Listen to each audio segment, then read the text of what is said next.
What's wrong? Ooh, feeling some kind of way? When gays flip. When your gay friend realizes he's flipped, he's in love with you. What do you do in that case? That's a good one. You've been together so long, just one night, poof, it happens. What do you do about that? That's a good one. 5, 4, 3, 2, 1. Welcome to another episode of Colorful Conversations with Connie and Corey. How we hope you enjoy this episode. Sometimes we just don't know what we're going to talk about. It just comes right on out. It just comes right on out. But Connie, how you doing today? You look nice. Thank you. I'm doing well. Well, you know this is a breast cancer month. Yeah. So we need to wear our pink as much as we can. Right. And Connie's a 2-time? 3-time. 3-time cancer survivor. So we're blessed to have you. Yes, I'm blessed to be here. All in pink. Was that a scary experience? Very, very, very, very scary. I mean, like, how did you handle it? Faith. Faith? Faith. That's I have a bag that says, live by faith and not by fear. But sometimes it's hard. I mean, something like that's definitely life-threatening. Mm-hmm. And you know that you've lost so many to cancer. Mm-hmm. Your friends, your family, and just all around the world. Now, how does it feel? Because I don't know many people that that had cancer and survived. What happened? How do you feel after, like, say for instance, it's in remission and then it comes back? How does that feel? Oh, scary. Because, all of a sudden they're telling you, your blood work's good, everything's good, your x-ray's good, your scans are good. And then maybe a couple of years later, it's back again. So all you can do is be very mindful, go to all your appointments, don't miss any appointments, try to live as healthy as you can. I mean, because sometimes there's things you just can't dodge, But a lot of women I hear, they're scared of the mammogram. Mammograms. Yeah. Oh, yes. I was talking about that today. That's actually today I had my mammogram. Okay. Big day for me. So, and I was telling the technician, she's like, oh, I'm not hurting you. I said, girl, I'd rather you hurt me now than I have to suffer and hurt later because I wasn't here to check my breast. You have to. And they need to start doing it at a younger age.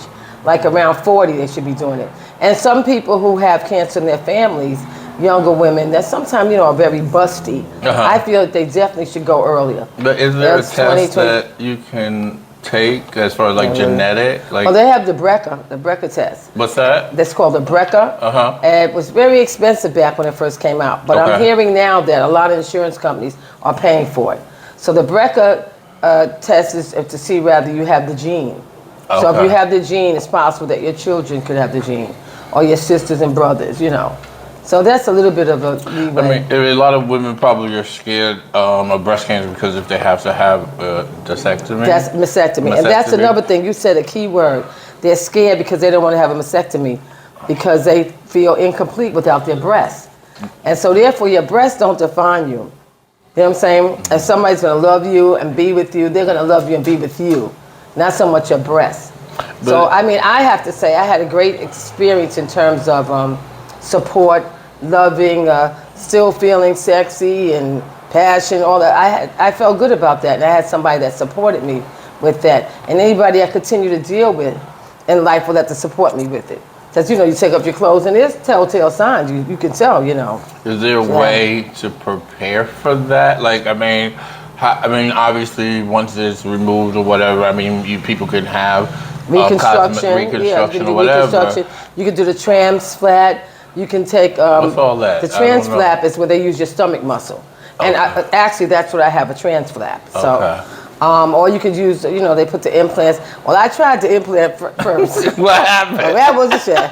I was going to work. I worked at a doctor's hospital at the time, and all my coworkers, we were just a bunch of fun.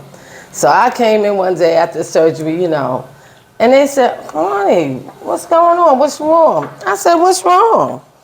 It was lopsided. So they started calling me Loppy. I shouldn't be laughing. They started calling me Loppy. So stuff like that really got me through. Most of the time when I had cancer, I was laughing.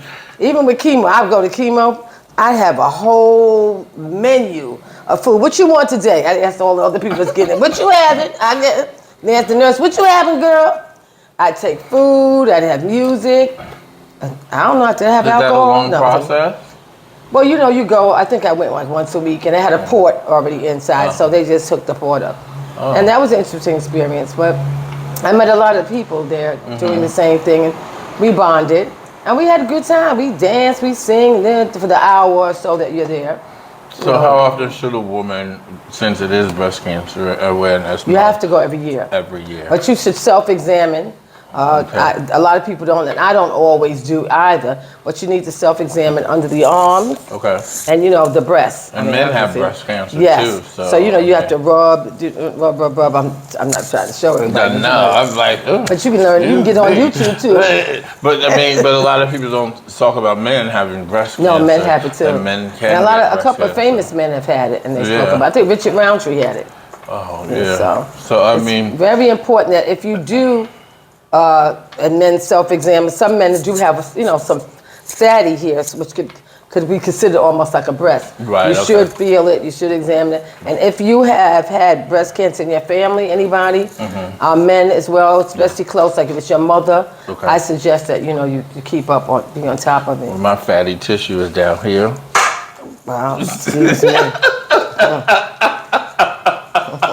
It could be down there, it could be up here, whatever. I'd put that on check if I was you. Before we change the topic, I mean, I do have a serious question. I mean, if you have to support someone, like you have a family member, what should a person do? I mean, because sometimes you don't know what to say to a family member. Don't. How do you support that person? Listen.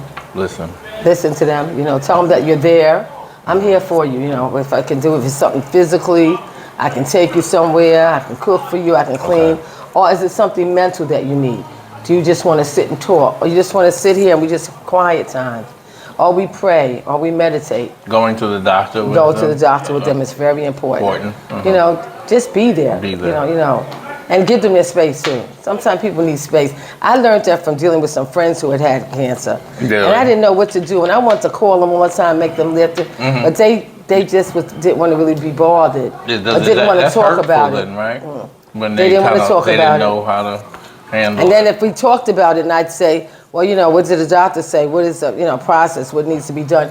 Having worked in the medical field and also having gone through it myself, I'm wanting to see, if I could give, not any advice, but add something. Like maybe don't forget to ask this or don't forget to ask that. Right. But they didn't want to discuss it. So, and when you love somebody, you need to give them their space. Yeah, okay. That's a good point. So Connie came to my house, y'all, and they wanted to ask me a question. Because she always comes to my house and be like, why don't we sit at your dining room table? Is it just for show? That's what I said. I was like, so you know what I did? I sat at that table and I ate something. I was like, listen, if this is how we're going to initiate it, let me be the first. Well, yeah, I don't sit at my table. It's for show. But for me, it was for eating. It's a beautiful table. It's very beautiful. But no, I don't sit at my table. You should try. I know. And I'm going to tell you another thing about eating a certain way and posture. When you eat, that's why whoever created this, dining room table. It's because of digestive system and everything. Sit at the table. And how you're eating is sitting at the table, not with a plate. It's not digesting well. I know that sounds crazy, but believe me, well, it's that's true. Why they made those trays. Yeah, but the tray sometimes you gotta bend down too, right? No, but I have a funny story. One year that I got a bonus when I was working in finance, and I had my first bonus. I went and bought a $2,000 couch, just a couch. Nobody sat on it for a year. Get out of here! Yeah, when you came to my house, you had to sit on the floor. Oh no, I wouldn't have came over. Any of you colorful ones out there that knew about this and you went to his house, shame on you. Because I'm not going to nobody's house if they got a couch and a chair.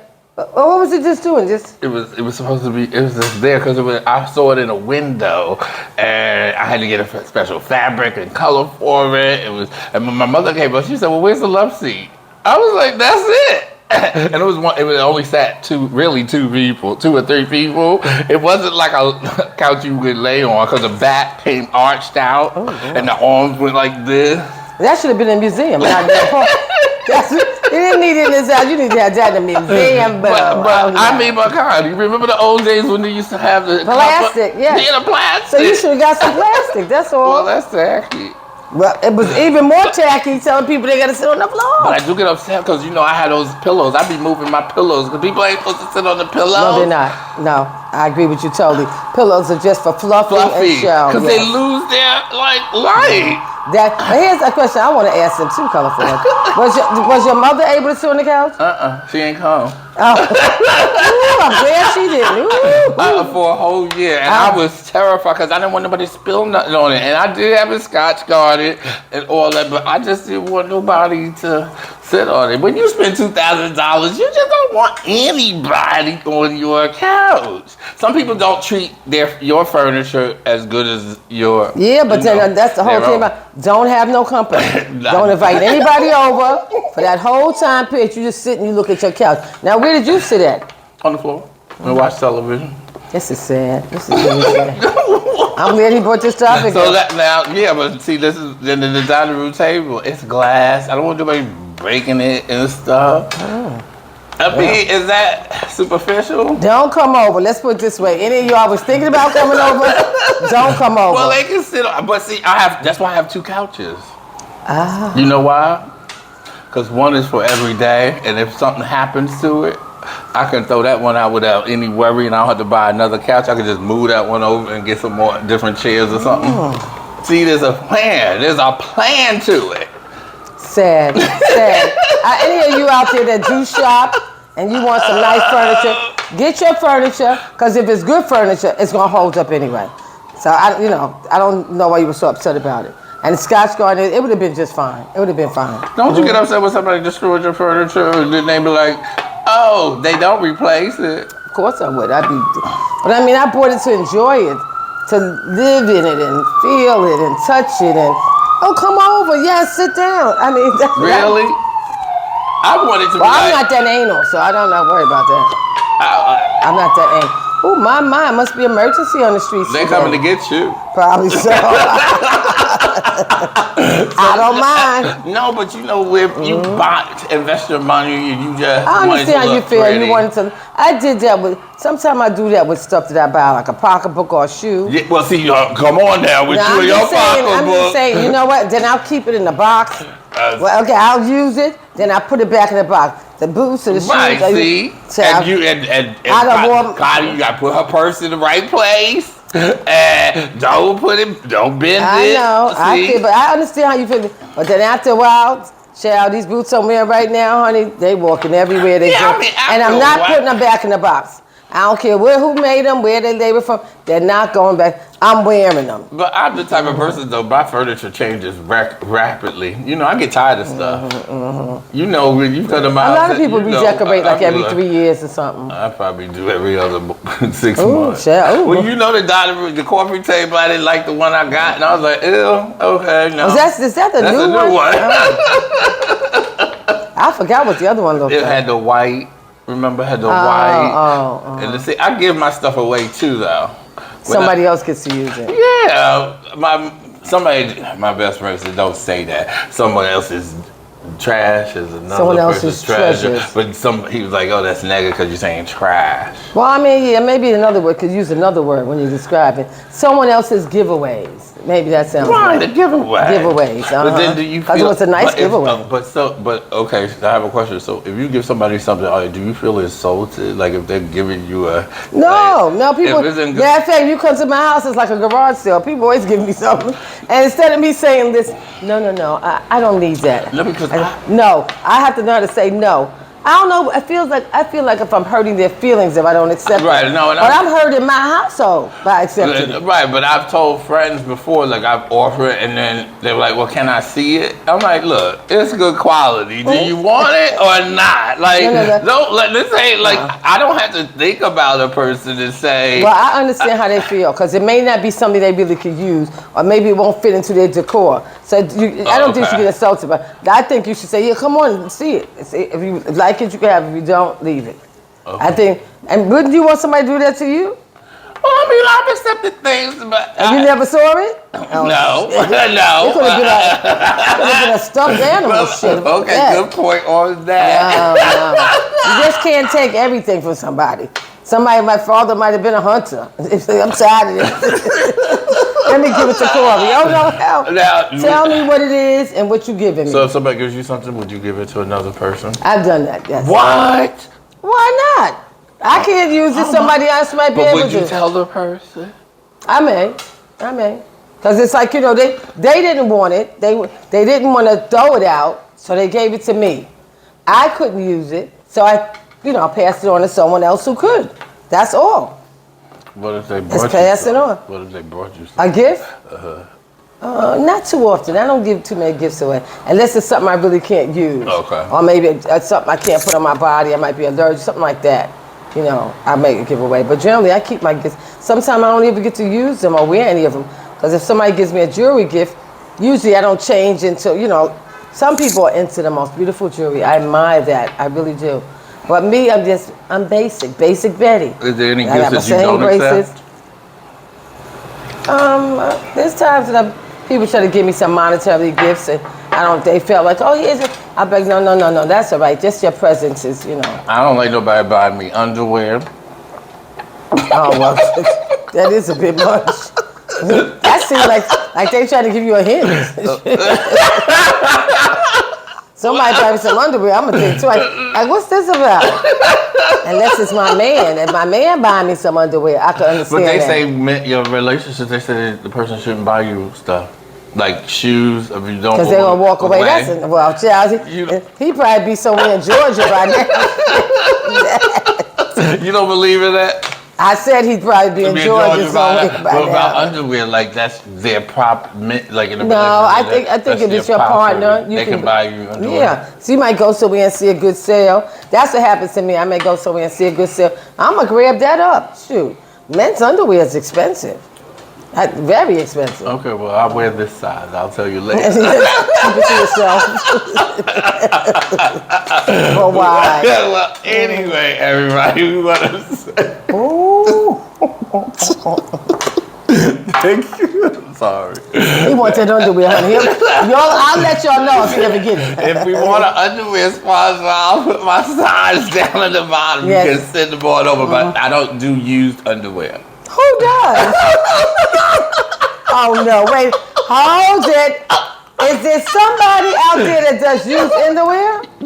There's fetishes.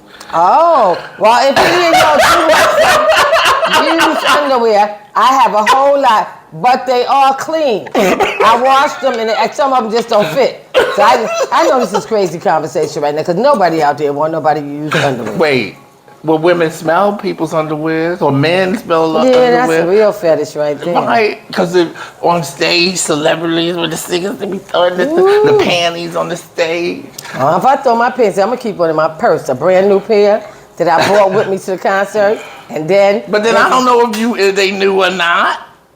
Well, the entertainer's not gonna know you're right. Right. But if he's smelling me, On that note, we want again. It's Breast Cancer Awareness Month. Yeah, all jokes aside, All that jokes aside. That aside. definitely is not a joke. That's We just not want a to put a joke. little humor to today. Humor so to today. make it light. But as Connie said, we're blessed that Connie is here. Amen. And she's an example that you can get through it. Support your family members. Yes. If you're going through it, don't be scared of your mammograms once a year, you said, right? Once a year. Unless you find something, or Unless you find something's something. bothering you, discharge of the breast, Don't- itching, rashes. Okay. By all means, go immediately. And don't ignore it. Don't be scared. I mean, I know it's a scary thing. I can't say don't be scared. But try to. You're always gonna be whole. Don't worry about losing a breast. You still gonna be whole. You still gonna be you, amazing you. You And it know, doesn't faithfully, define you as all a of you. woman. It doesn't define you. as a woman. Right? You're enough just the way you are. You don't have to, worry about no boobs shoes. And then like our second topic was, you know, if you got furniture, let people sit on it.